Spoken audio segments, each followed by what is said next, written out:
Greetings, greetings, greetings, everyone's. This is Nickie Brown here. No matter where you are and what part of the world you are in, I hope that you are having a good day. So, I want to talk about, I have a question. Do people really want what they say they want, right? For example, um, I consider myself to be holistic or natural, right? Um, I would say 90% of the products that I use are natural. 90% of what I eat are considered whole foods, which whole foods is basically fruits, vegetables, nuts, and grains for the most part. Of course, certain spices, but as opposed to processed foods, whole foods. That's what I mean by that. Um, Especially when it comes to my hair, because that's one of the reasons I started out on the journey. Well, kind of two reasons, and they kind of happened around the same time. Um, I was already aware of certain things and maybe using some things that were natural, but I wasn't completely natural at that point. So this was around 2008. Went on a road trip with some girls to New Orleans, and on the way back, or maybe a few days later, whatever it was, one of the girls said, "Yeah, because soap is made out of roadkill," and I was like, "Roadkill." And at that time, I had already been a pescatarian type vegetarian for 7 years because I became a vegetarian in 2001. Now, when I first became a vegetarian, I didn't eat fish. I incorporated fish later on. And then every now and then I would still eat shrimp or other shellfish. But as the years went on, I gradually really stopped eating shellfish. I may eat it like once or twice a year. Then I kind of cut it out altogether. Then I kind of binged on it. Because I end up having some like, oh, sure, why not? And I end up binging for a few months. Um, so sometimes we have those ups and downs, right? But does that mean I'm not a vegetarian, or does that mean I'm not natural?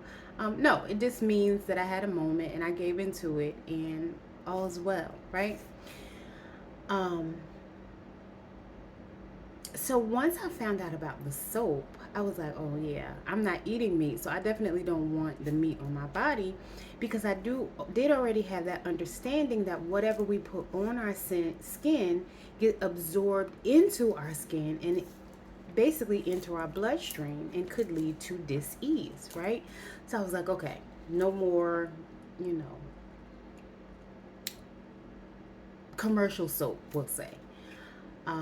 So once I started using natural soaps, they do cost a little bit more, but I was still willing to make that sacrifice. Um, and there's a couple brands that you can buy that are pretty inexpensive. So it depends on what was in my budget. I know that Kirk's coconut soap is a really simple bar of soap. Um, Back then it was like $1. Now I think maybe it's $1.79 depending on where you get it from, right? So that was in 2008. Also Dr. Bronner's. Dr. Bronner's, I think back then may have been like $3.99, $4.99 a bar, again depending on where you got it from. And I was in North Carolina at the time, so I was mainly going to like Harris Teeter.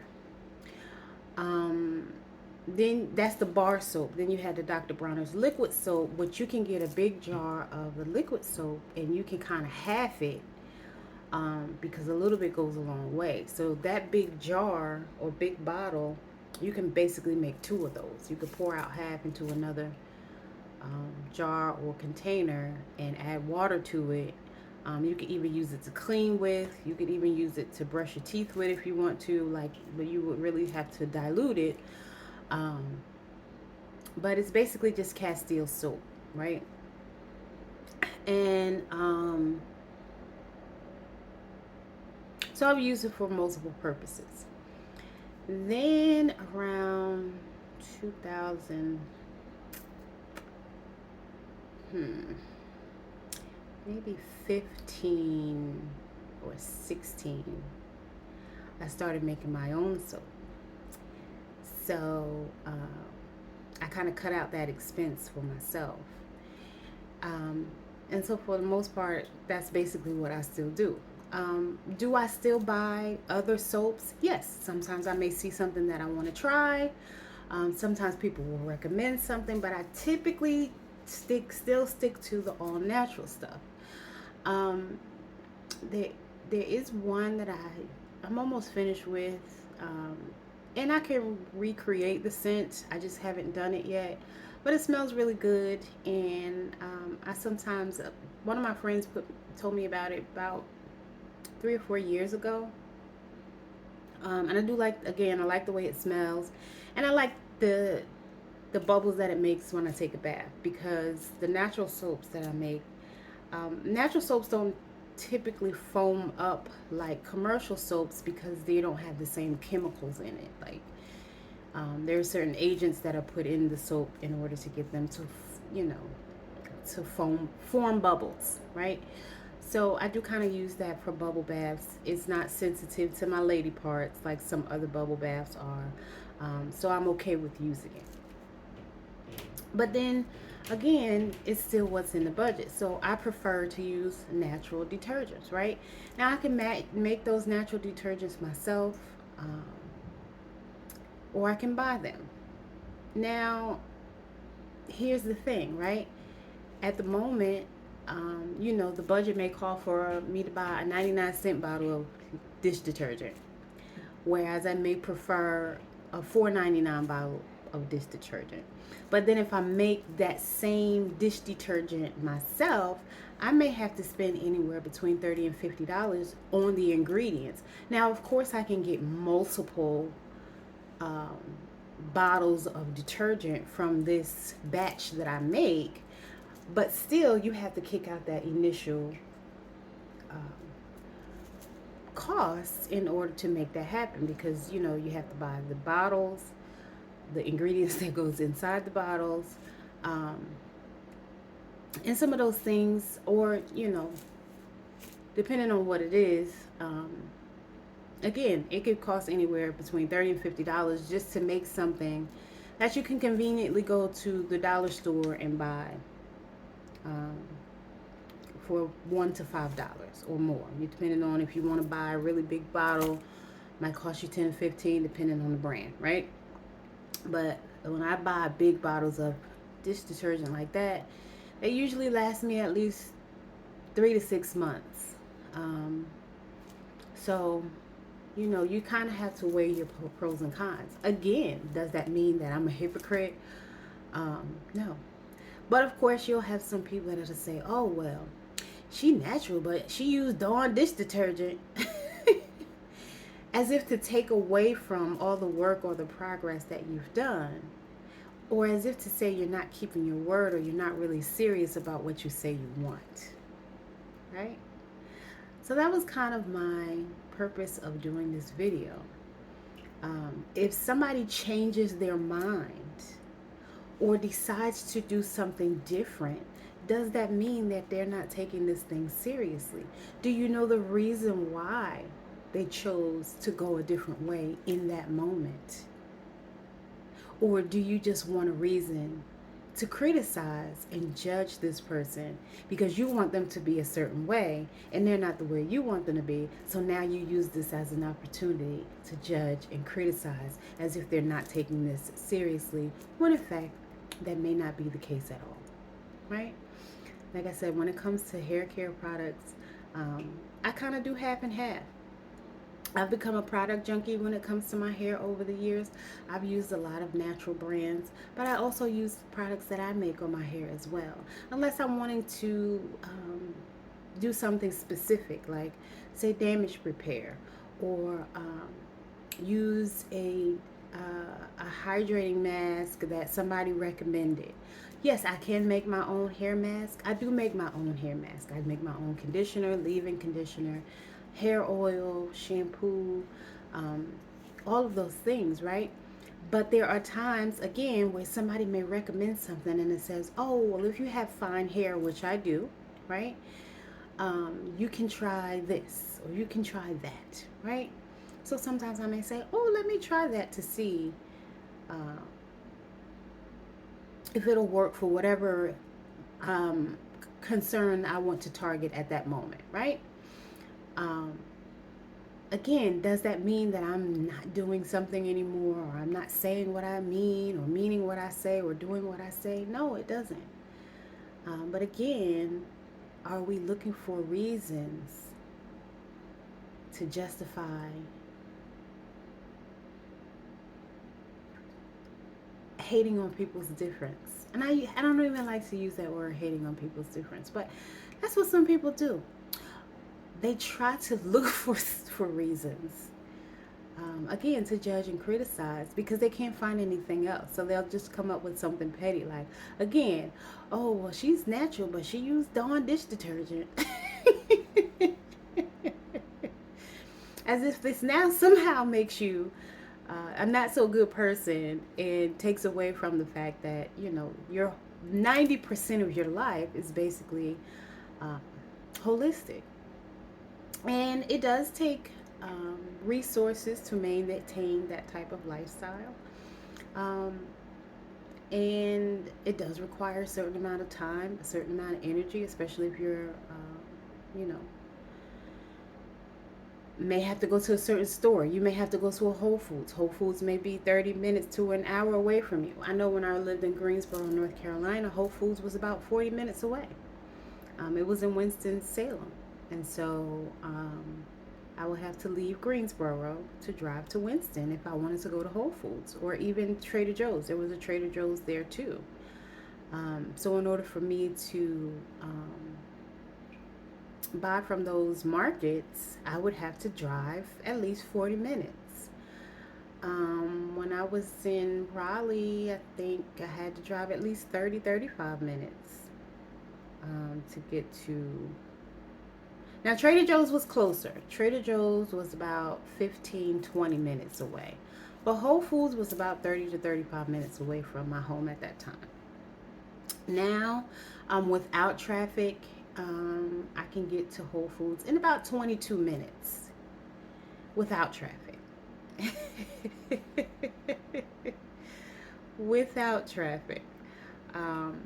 But with traffic, it could take up to 30 minutes, which is still not a really long time. But waiting at the lights, depending again on if you head that way at the right time, you're good to go. You 22 minutes in and out, right? 44 minutes of your day, less than an hour, however you want to look at it.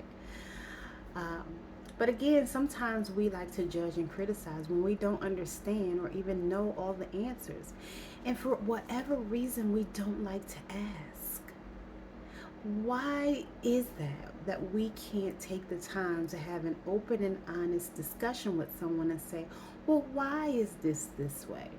Or what made you buy that? Or what made you do that? Or why did you do this different? Or why did you do that different? Because they may have a justifiable reason and not just an excuse. And if they do have an excuse, that's their right and that's their choice to change their mind. Just because somebody says something, I remember I was probably 7. I was a little girl, and from seeing different things happening with my relatives, I said, oh, I'm never going to drink when I grow up. But as I got older and being in certain environments, I did drink, right? I drank for a long time. I wasn't a drinker, or an alcoholic. I usually had a 2-drink maximum. Did I exceed that maximum sometimes? Absolutely, right? And it was okay. I didn't beat myself up about it. I just enjoyed whatever I was drinking and I was done with it. But I was a little girl. So then my grandmother said to me, once she saw, realized that I would drink alcohol, she said, oh, I thought you said you would never drink. Are you kidding me? I was a little girl. And not that some people don't say those things and stick to it. But people change their mind too. And yet again, I never really liked drinking. I just kind of did it because, peer pressure, if you want to call it. That's what other people are doing. Why not do it? But I never liked the taste. I never liked the way it made me feel, especially if I had a hangover after. Like, that was the worst. And so for me, it's like, why do I need to do this thing that I don't really and truly even like? To me, there's no benefit, right? But again, that's just me, right? I didn't like the way it made me feel, especially me getting deeper and deeper into being a vegetarian. And I'm like just eating salads most of the time with no meat on and no protein, like just salad. Like, and I would be fine for that. Like, although I was a pescatarian type vegetarian, majority, so let's say I was about 80% vegan and the other pescatarian, right? So about 20% pescatarian. I didn't eat fish breakfast, lunch, and dinner 7 days a week. Majority of what I ate were fruits and vegetables and a lot of salads. So if all I'm eating is a salad, that's not going to absorb no alcohol. And I like, my drink of choice was like Patron or Grey Goose. Like, I don't have anything for it to absorb and hold on to. Like, I don't want to eat potatoes because they bloat me. I don't really want to eat bread because, again, these things bloat me and put weight on my body. Amongst other things, I often say this.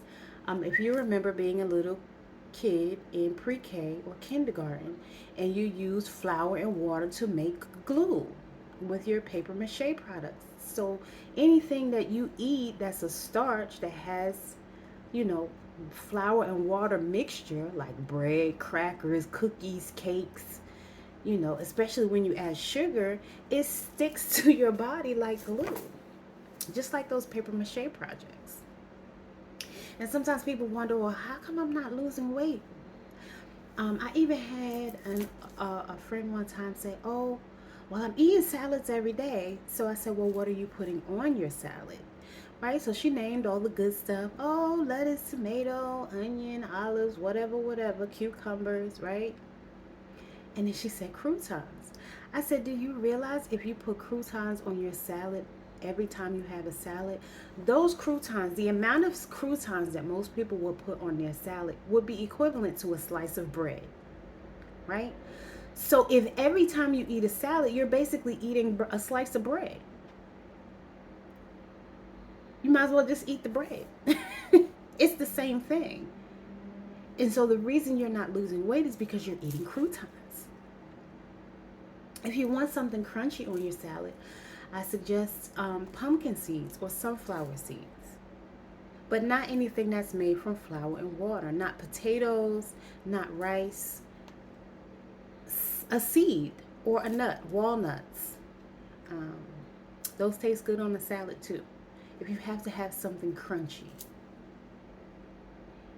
You could even do flax seeds. It's not quite the same thing on a salad, but again, if you're just looking for something crunchy, that's a great alternative to croutons, because croutons are not going to help you lose weight on your salad. Again, you might as well eat a slice of bread every time you eat a salad if you have croutons. And sometimes people put way more croutons than just one slice of bread. Sometimes it's a slice and a half to two slices. But this may be one of the reasons why, if you feel like you're eating salads all the time, you're not losing weight. So, we're not here to judge and criticize one another. We're actually here to learn from one another and to help each other grow. And some people are willing to receive that help, and some people are not. Some people feel like if you offer them help, oh, you think you're better than me, or I don't have to listen to you. And that's fine too. Some people think that the way they do things is the right way, and they don't want to hear anything different as well. And that's fine too. They can, want to remain unchanged. It's nothing wrong with, everybody's life is about choices, and we all have the right to choose what we think works best for us, right?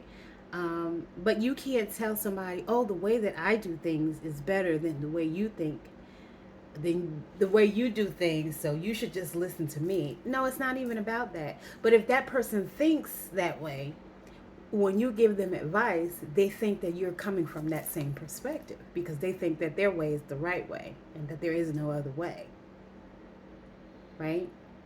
And so then if you come from a different perspective, they take it personal as if you're judging or criticizing them because that's what they do. When you may not be coming from that perspective at all, you may just be coming from a perspective of, okay, I have this knowledge and I would like to help. But everybody doesn't want your help. So sometimes you just have to be patient, and people who want your help will come to you, and people who don't, they won't. And you just have to leave it at that. And sometimes distance yourself from people who may be accusing you of, not being who you say you are, or not keeping, or not staying true to, what you think or what you believe or know. Um, because they're just looking for a reason to criticize you, to try to knock you down and belittle you, to get you back to a certain place so that they feel comfortable. And that's just how it goes sometimes, right? It is what it is, and it's going to be what it's going to be. So that was my chat for today. I hope that this was helpful to someone who maybe have had that question. Do people do what they say they want to do? And two, we add to that, is it okay if you change your mind and do something different? And do you have a legitimate reason for doing something different? Or is this just an excuse for people to use to criticize and judge you, to try to belittle you or make you look bad? All right, y'all. Again, I hope this was helpful. Love y'all. Later.